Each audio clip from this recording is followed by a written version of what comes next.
Hello viewers, in lecture 6 I have talked to you about fraud, very important flaw in the concept. In this lecture I will talk to misrepresentation and mistake.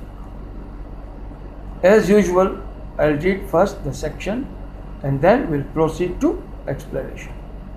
Section 18 says, into inverted commas, misrepresentation means and includes 1. The positive assertion, comma, in a manner not warranted by the information of the person making it, comma, of that which is not true, comma, though he believes it to be true,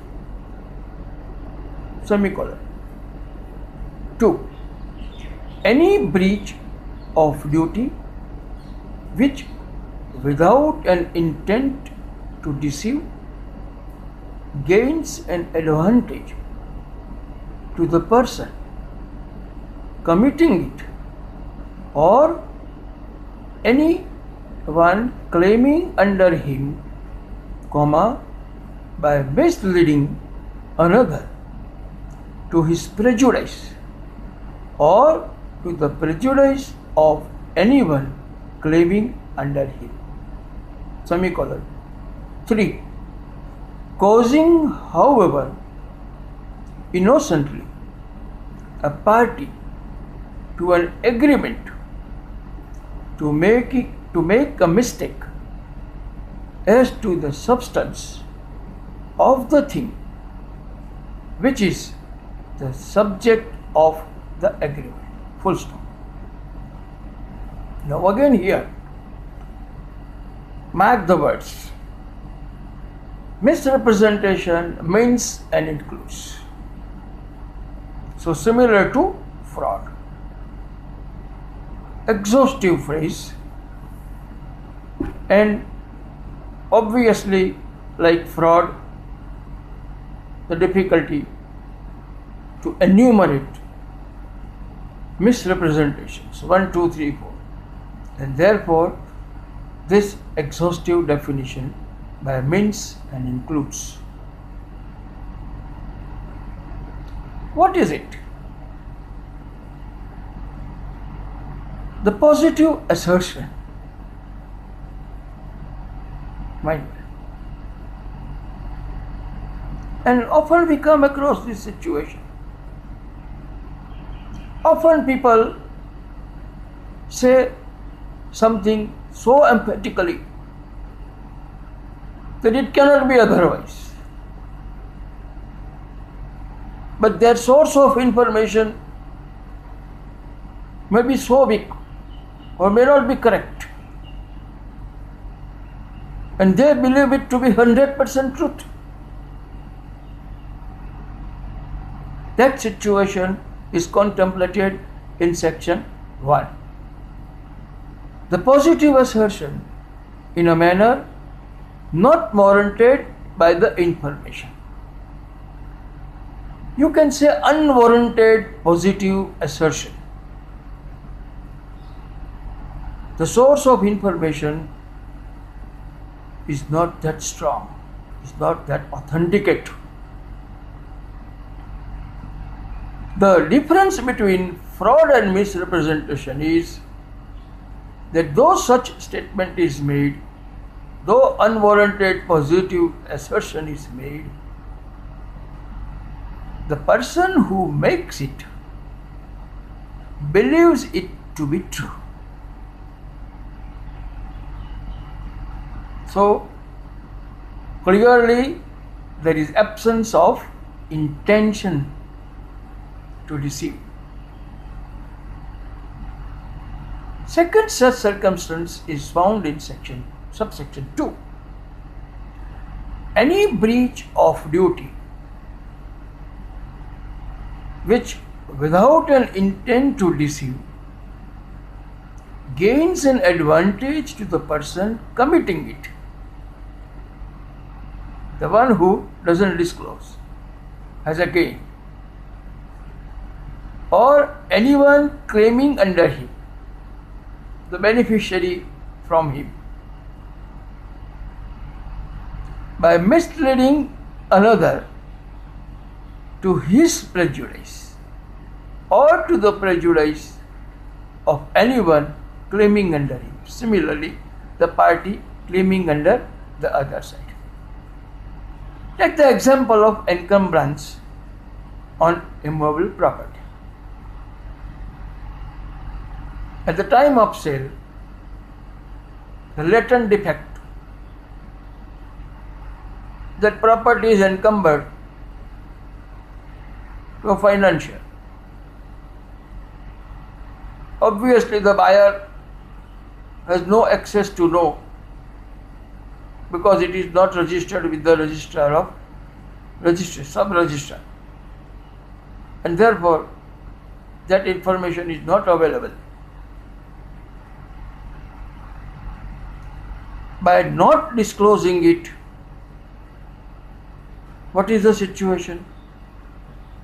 The intending buyer feels that property is not encumbered, it is free,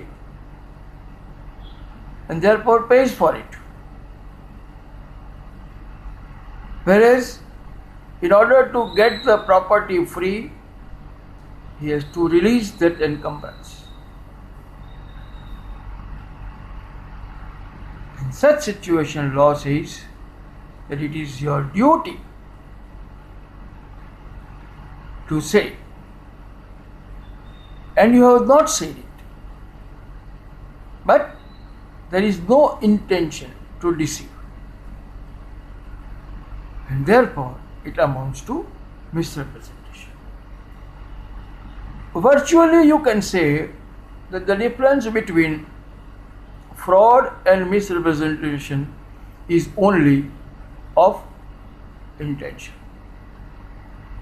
In fraud, there is intention to deceive. In misrepresentation, there is no intention to deceive. Subsection 3 says, causing, however, innocently a party to an agreement to make a mistake as to the substance of the thing, which is the subject matter of the agreement. To induce someone by making some statement, maybe innocently, the substance of the thing. So mind well, this positive assertion, duty,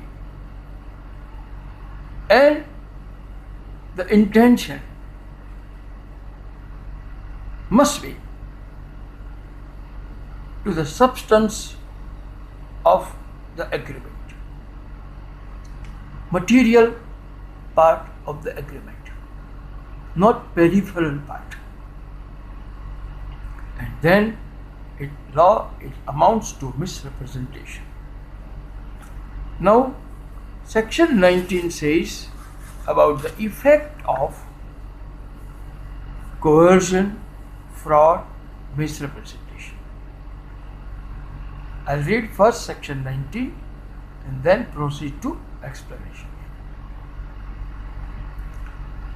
When consent to an agreement is caused by coercion, fraud or misrepresentation, the agreement is a contract voidable at the option of the party whose consent was so caused. Full stop. Next, a party to a contract, whose consent was caused by fraud or misrepresentation, may, if he thinks fit, insist that the contract shall be performed, and that he shall be put in the position in which he would have been if the representations made had been true. Full stop. Further two explanations are given. One is exception and one is explanation. I'll first read exception. If such consent was caused by misrepresentation or by silence, fraudulent within the meaning of section 70, the contract nevertheless is not voidable, if the party whose consent was so caused had the means of discovering the truth with ordinary diligence. Full stop. An explanation. A fraud or misrepresentation which did not cause the consent to a contract of the party on whom such fraud was practiced, or to whom such misrepresentation was made, does not render a contract voidable. Full stop. Now this section says about the effect of flaws in consent.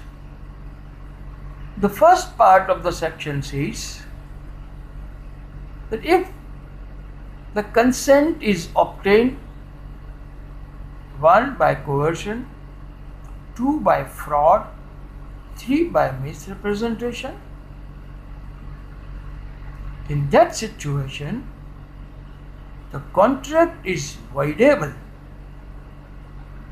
at the option of the party whose consent was so caused, meaning thereby the party against whom coercion was practiced, party against whom fraud was practiced, party against whom misrepresentation was made, to whom misrepresentation was made. That party has a right to avoid the contract, and that is why it is voidable.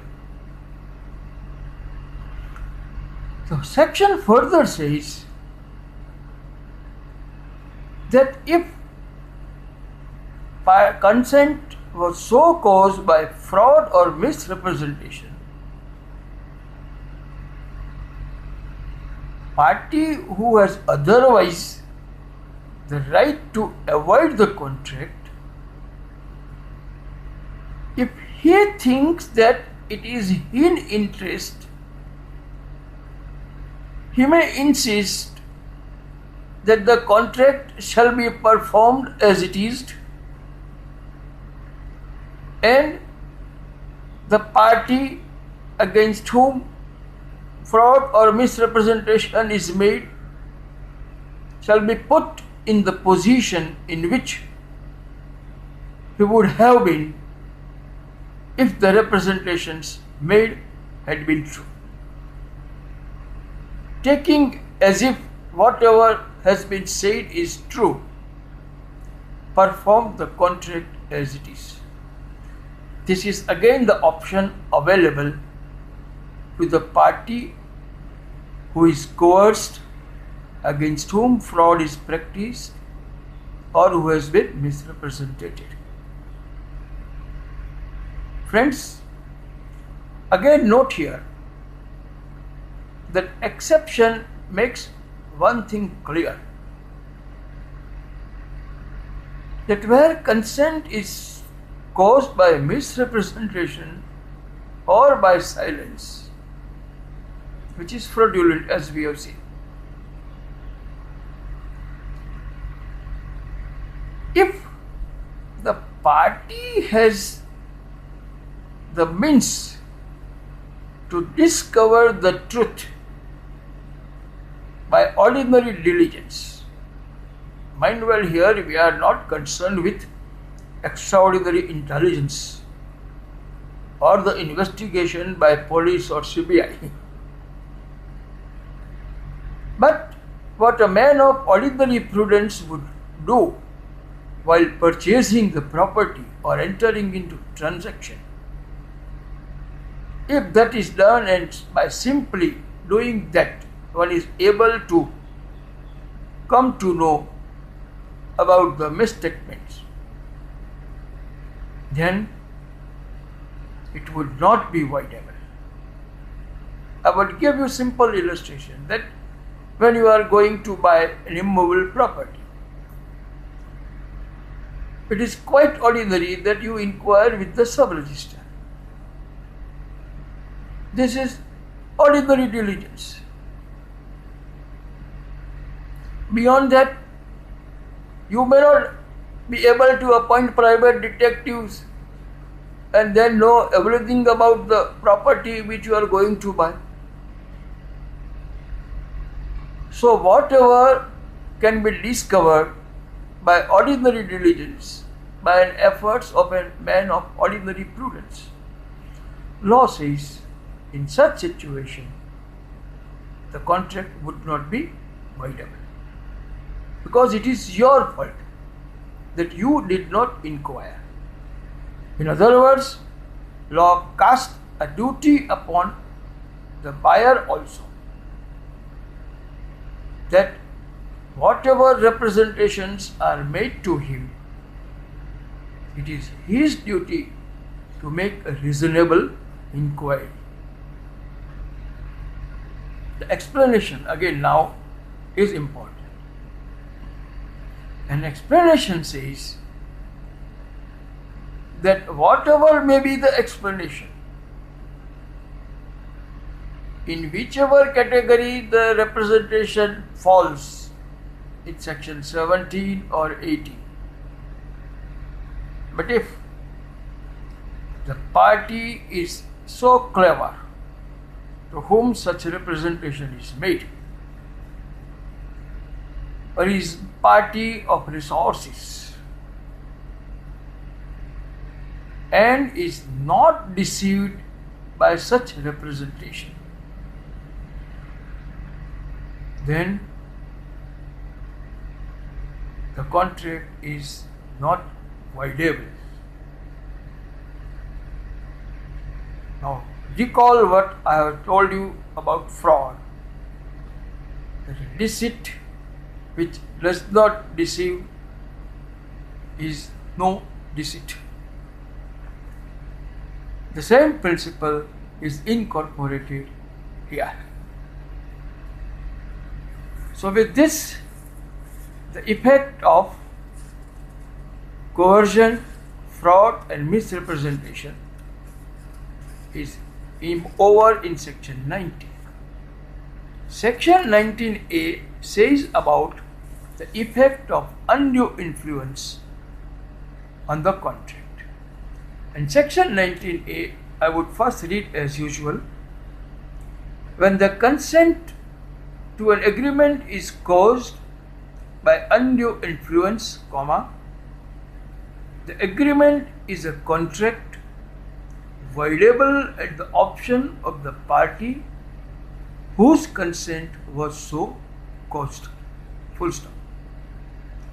Any such contract may be set aside either absolutely, or if the party who was entitled to avoid it has received any benefit thereunder, upon such terms and conditions as to the court may deem just.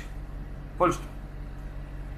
Friends, here note that section 19A says about what is the effect of undue influence on the contract.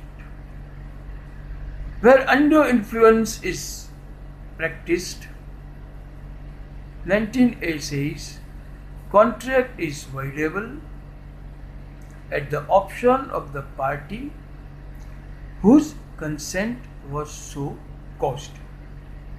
Meaning thereby whose will was exercised by the person who is in a position to dominate his will.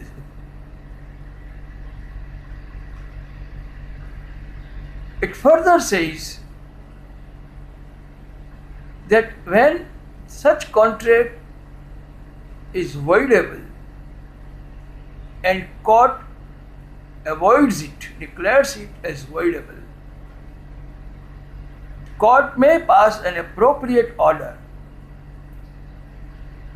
considering the fact that the party at whose instance the contract is being avoided